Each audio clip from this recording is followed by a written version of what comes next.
कि सर ये second grade की जो भर्ती होगी, स्कूल लेक्चरर की जो भर्ती होगी, तो उसके लिए जो टेट एग्जाम होगा वो क्या अलग होगा क्या? तो मैं उसका कमेंट ले रहा हूं उस बच्चे का आज, उसके माध्यम से आप सभी को एक मैसेज जाएगा कि सर ये टेट वाला फंडा क्या है। नवीन शिक्षा नीति जो कि लागू हो चुकी है सेंटर स्तर पे, राज्य स्तर पे अलग अलग राज्य उसको कब लागू करते हैं वो राज्यों की परिस्थिति पे डिपेंड करेगा, लेकिन कोरोना काल के बाद ज्यादा संभावनाएं बन जाएंगी कि नवीन शिक्षा नीति के आधार पे भर्तियां होंगी।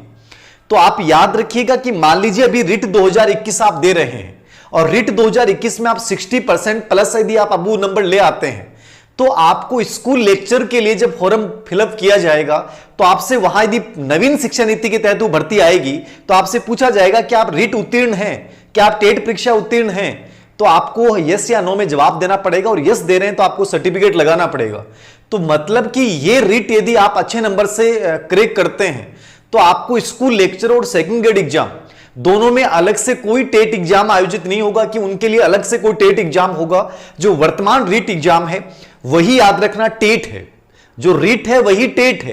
तो ये टीचर एलिजिबिलिटी टेस्ट जो है आपका, ये आपके सेकंड ग्रेड और आरपीएससी स्कूल लेक्चर भर्ती के लिए भी आपके लिए एक योग्यता का काम करेगा। तो इसको हल्के में मत लीजिएगा, इसको सीरियसली लीजिएगा। चाहे आप आरपीएससी स्कूल लेक्चर की तैयारी करें चाहे सेकंड ग्रेड की तैयारी करें, रिट आपका उत्तीर्ण होना अनिवार्य होगा, याद रखना, नवीन शिक्षा नीति के तहत। तो इसको याद रखिएगा। अब मैं अपने मूल कॉन्सेप्ट के ऊपर आता हूं। दो अवधारणाएं हमारे यहां चलती हैं और दोनों अवधारणाओं को मैं समझाने की कोशिश करूंगा आपके जीवन में। ये साइकोलॉजी का बिंदु है, वैसे ये मनोविज्ञान का एक बिंदु है और आपके जीवन से जुड़ा हुआ बिंदु है, इसको याद रखना। सर संविदा वाली भर्ती, देखिए संविदा वाली भर्ती के बारे में मैंने पहले भी कहा है कि भविष्य में होने वाली हर संविदा भर्ती एक अस्थायी भर्ती होगी। आप बेरोजगार हैं और आपको लगता है कि मुझे जॉब की बड़ी आवश्यकता है तो पार्ट टाइम मुझे जॉब करना है, तो ये स्थितियां आपके सामने आती हैं तो आपको कर लेना चाहिए। जैसे एक हमारा स्टूडेंट था ओम प्रकाश, उसका जो मैसेज था परसों, उसका मैसेज आया, मैं मतलब अलग सी हालत हो गई कि एक एमएससी मैथमेटिक्स स्टूडेंट, और वो बच्चा मेरे को मैसेज करता है कि सर हालत बेहद खराब है, चाहे मेरे से आप टॉयलेट की सफाई करा लो लेकिन प्लीज मुझे जॉब चाहिए सर। तो एक मैथमेटिक्स से एमएससी किया हुआ बच्चा जब ऐसा मैसेज करता है तब ऐसा लगता है कि सरकारें और ये व्यवस्थाएं कंप्लीट असफल हो चुकी हैं। मैं मानता था कि मैथमेटिक्स एक ऐसा सब्जेक्ट है, मैथ एक ऐसा सब्जेक्ट है जिसका बच्चा हर जगह सफल होगा, लेकिन जब ऐसे टैलेंटेड बच्चे जो निराश होकर यहां तक कि मेरे से उम्मीद रख के मेरे को कह देते हैं कि सर प्लीज कहीं ना कहीं अरेंज करो, तो बड़ा ऐसा लगता है कि सरकारें तो कंप्लीटली अपने दायित्व में फेल हो चुकी हैं कि जब इतना योग्यताधारी युवक और बेरोजगारी से इतना परेशान है। आप में से बहुत से स्टूडेंट ऐसी परिस्थिति से गुजर रहे होंगे, तो उनके लिए एक संविदा भर्ती एक प्रकार की संजीवनी हो सकती है कि वो पार्ट टाइम जॉब कर लें। अब देखो दो परिस्थितियां होती हैं, कभी इन चीजों को मत दिमाग में फीड कीजिए कि सर मैं पार्ट टाइम जॉब के साथ नहीं कर सकता। मैंने खुद अपनी जितनी भी सफलताएं हैं वो जॉब के साथ प्राप्त की हैं, क्योंकि मुझे पता था कि बिना जॉब के काम नहीं चलेगा। तो मैंने कॉलेज जब ज्वाइन की थी, बीएड कॉलेज में जब पढ़ा रहा था, तो मैं 3 से 4 घंटे पढ़ा के कॉलेज का काम करके और साइकोलॉजी लैब में बैठा बैठा ये सोचता था कि उन लोगों को गलत सिद्ध करना है, उन लोगों को गलत सिद्ध करना है। तो मैंने जॉब के साथ ये सफलताएं अर्जित की, याद रखना। फिर चाहे कॉलेज लेक्चर का जॉब मिला है तो वो स्कूल लेक्चर की जॉब के साथ तैयारी करते हुए, मतलब एग्जाम ड्यूटी के समय भी मैं तैयारी करता रहता था।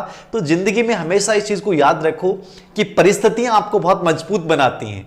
आप परिस्थितियों के सामने बिखर भी सकते हो और उन परिस्थितियों से आप निखर भी सकते हो। यह आपके माइंडसेट पे डिपेंड करता है। किस पे डिपेंड करता है? ये कंप्लीट जो कहानी है पूरी माइंडसेट की है। तो आज ये माइंडसेट का कॉन्सेप्ट मैं आपको बता रहा हूं, आपके जीवन से जुड़ा हुआ बिंदु है, साइकोलॉजी का एक बिंदु है कि माइंडसेट की अवधारणा क्या है। सभी को एक बार फिर से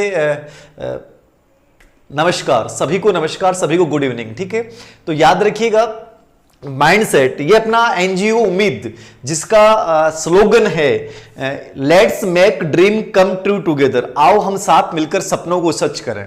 और मेरी ये मुहिम है, कितना सफल होऊंगा मुझे नहीं पता, बट मेरी जिंदगी का सबसे बड़ा सपना है, ये सबसे बड़ा सपना है कि मैं हर एक सपने को पंख दूं।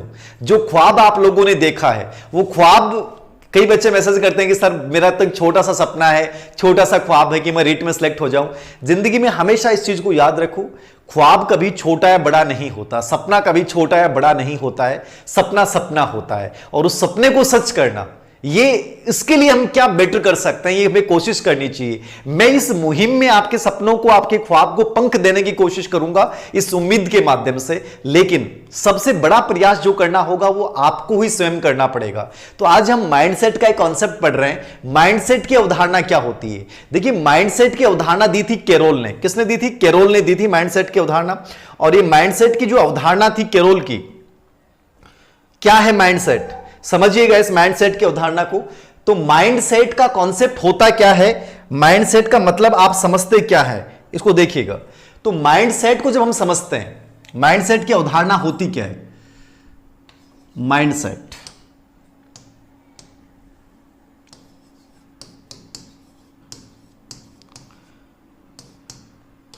एक बड़ा कॉन्सेप्ट है। माइंडसेट समझिएगा। माइंडसेट ये अवधारणा साइकोलॉजी में जो दी थी वो कैरोल ने दी थी। किसने दी थी? कैरोल।